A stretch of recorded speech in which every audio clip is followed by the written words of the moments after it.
Something you are currently working on that is difficult. My what's it called? Voice.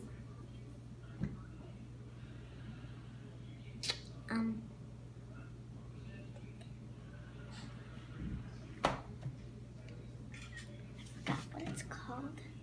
Oh yeah, my freedom poster. It is difficult because I have to draw all these little details. Trying to get married, wedding planning, and trying to have everything you need for a wife and a family is quite a big task to undertake. Being pregnant. Moving into a new home. Raising kids. I thought we already raised. No, you're Never stop being raised. You're never done being raised. Subjects you struggle in the most in. Math, because we are doing division. English and literature. Why?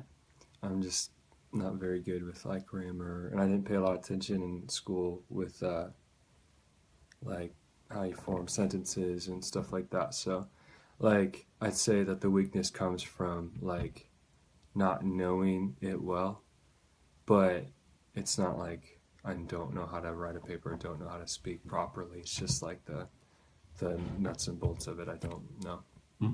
So it wasn't as natural for me either compared to other subjects. Interesting.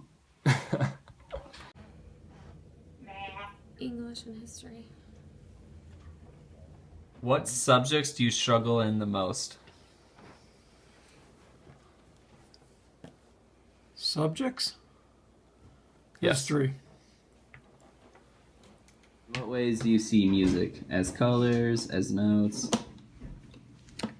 As notes, because like there's all these like notes and yeah. Sweet. I think sound and emotionally. I know some people say that they see colors or feel colors when it comes to music, but for me it's like never been a color thing. It's just very much like, because when I hear what I'm playing and what I'm playing is good, and it kind of makes this feeling, and then it becomes like emotional for me. So for me, music I'd say is much more an emotional experience than it is like an artsy or an academic. Artsy being colors, academic being like the notes and stuff like that. I think there's times where when I'm thinking with the notes, like I do use that, think of music that way, but it's more of an emotional thing. Okay. Colors. Notes.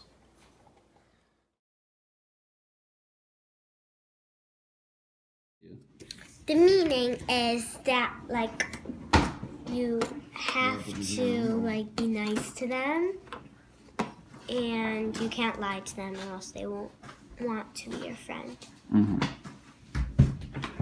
I think friendship is, first it's between two people, and it's, I think, formed out of a love for one another, so it's not just like an acquaintance, there's an actual like connection in a loving way. And I think that it also, true friendship is that it's not just a I got your back, you got mine, but it very much, whatever your need is to whatever my means are, I'm going to meet your need.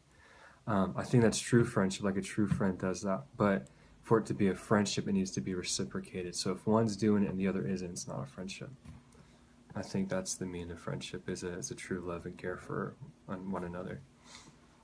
Meaning of friendship. Yeah. What, Chris? Someone who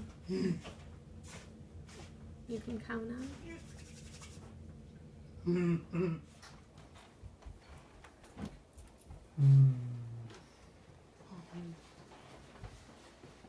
Like partners. Like partners?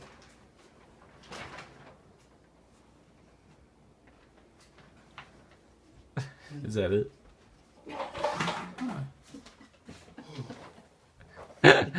What? How important are people to you? Really important because some are friends, some are family, some are cousins, and some are just other people you don't know. I think very important. I think God's made us to be. I have to think of the word. We're made to be in community. Humans are made to be communal. So if you take out the community from the person, that's why we get all the stereotypes, like in movies or when we hear stories or accounts of things actually happen, people go crazy because we're meant to be in community. So you take community away from a person, you're taking away part of what we are. So people are very important to me.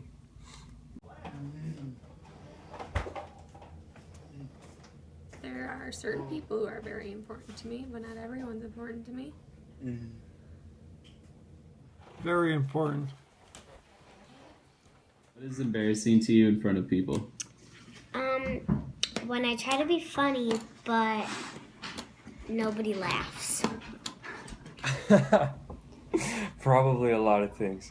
Honestly, I feel like because I by nature I don't think I would do anything in public that would be pretty much embarrassing.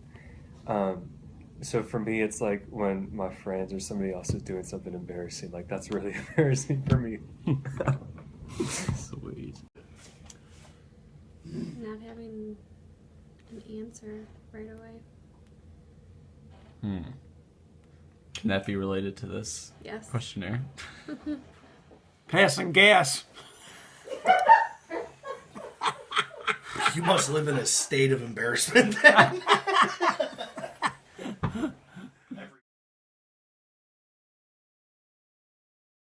Physically now that you used to do. Do a backflip. Because now I could do a backflip on the trampoline. And I could land it. What can't you do physically now that you used to do?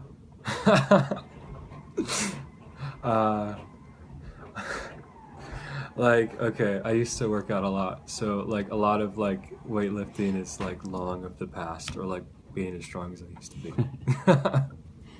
What can't you do physically now that you used to do? What can I not physically do? Lift heavy things. Not really anything. See your feet. See my feet because I'm pregnant, but there's not really any limitations or anything restricting me from doing anything. Bionic woman. Even when you were in Palms? I can't do the splits anymore. What can't you do physically now that you used to do? Bend. A lot. Bend? Yeah. A lot. A lot. Is exercise important to you? Yeah. Because it makes you healthy. And you could get a good body. Is physical health important to you? Yes. Is exercise important to you? Yeah. I like walking. Is exercise important to you? Yes. Fire. Man, I'm so glad I didn't do this video. Is that Is just... being a girl based upon your physical features? Don't know what that means. Is being a girl based upon how you look? No, not at all. No. No. That's true. It's how you're born. It's not how you look. I look like a man right now, so. Would you define masculinity based upon your physical features? Yes and no. So let me answer yes. I think that masculinity, so being a man, by nature, the way your DNA is and the way your physical body when you are born is, you are a man. Men have different features than women. Now, masculinity to do with like kind of the aspects of like more of the emotional, spiritual, the mind of a man, I think goes beyond your body. So when someone's big and built and they pump iron, well, yeah, they are masculine, you know, but that's not the only trait that defines masculinity, I would say. Mm-hmm. Would you define your womanhood based upon your physical features? No. It's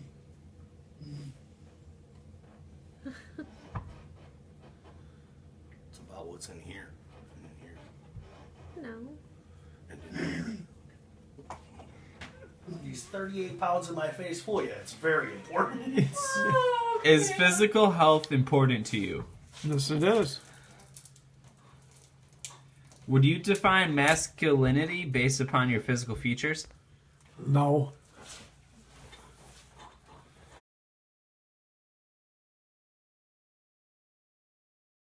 Yummy. How would you describe yourself to a stranger? I'm nice. I like cats. I also like dogs. I don't like volleyball. I want to be a famous gymnastics person. And I love candy. And dessert. How would you describe yourself to a stranger? Oh man. I think quiet, listener. I like when I meet people, I kind of like to ask questions so that I get to know them. So I'd say listener, and I hope loving and gentle spirited. I think. How would you describe yourself to a stranger? Hard worker, reliable, caring. How would you describe yourself to a stranger? Honest, caring, Gassy. gassy.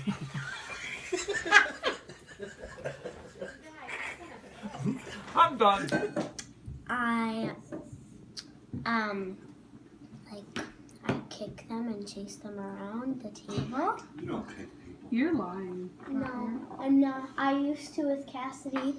Yeah, and I'll beat you right up. Yeah, you did. I'm keeping that in I think you're the one being chased. Oh my gosh! How do you cope with anger towards a loved one?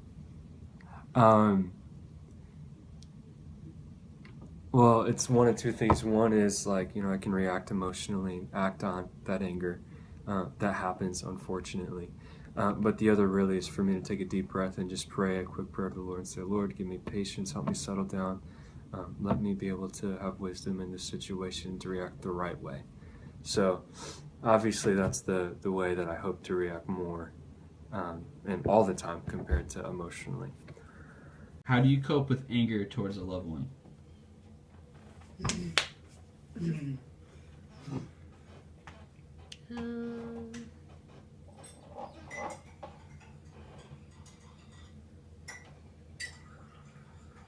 Try to think about the situation. And then maybe talk after and resolve it. How do you cope with anger towards a loved one? That's why I take medication. Good answer. Caleb, they're gonna. Your emotions persuade you when you see others in pain.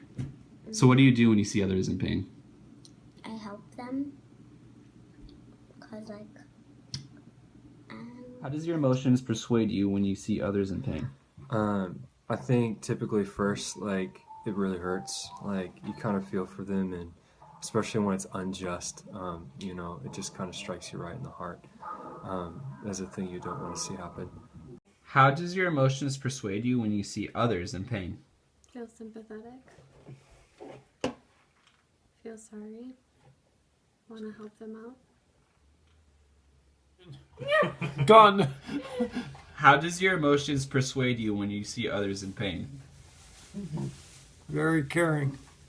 Helpful. Sad.